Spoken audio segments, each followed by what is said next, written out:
Ajay, of course, the concern is for the domestic economy as well. Can you give me some hard numbers on how many workers are employed directly as a result of these US exports? Is it hundreds of thousands? Is it in the millions? Because that's also a concern here. We could see significant job losses if these businesses aren't able to pass on the cost.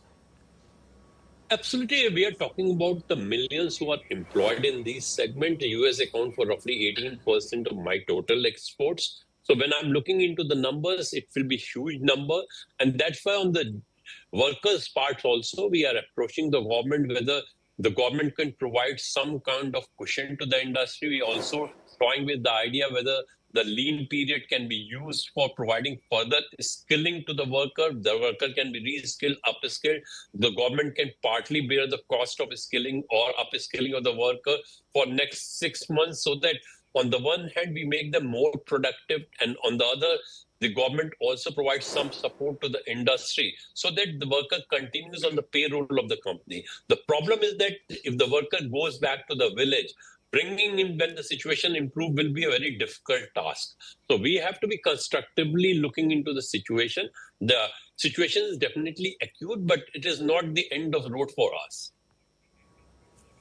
And of course, you're on the ground there, you're speaking to your members, you understand the export sector well. Just with regards to the overall economic impact, can you give me some more insight, some more colour and clarity on which Indian states or regions are going to be hardest hit by this trade shock as well? We mentioned the job losses. What about at a more micro level? Where exactly is this going to be felt the worst?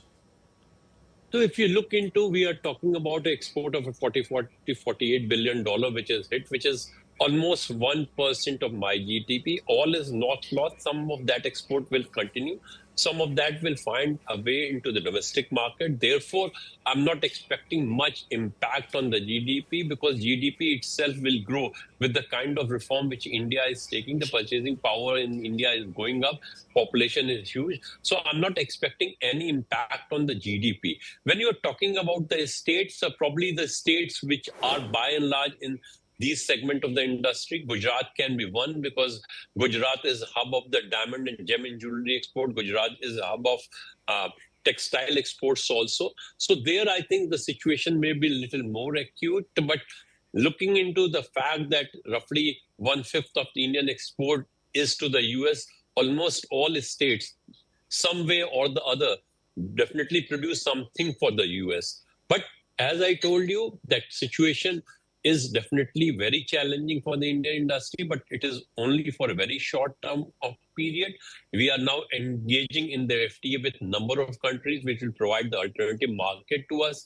We have formed with the UK, which needs to be ratified by the parliament.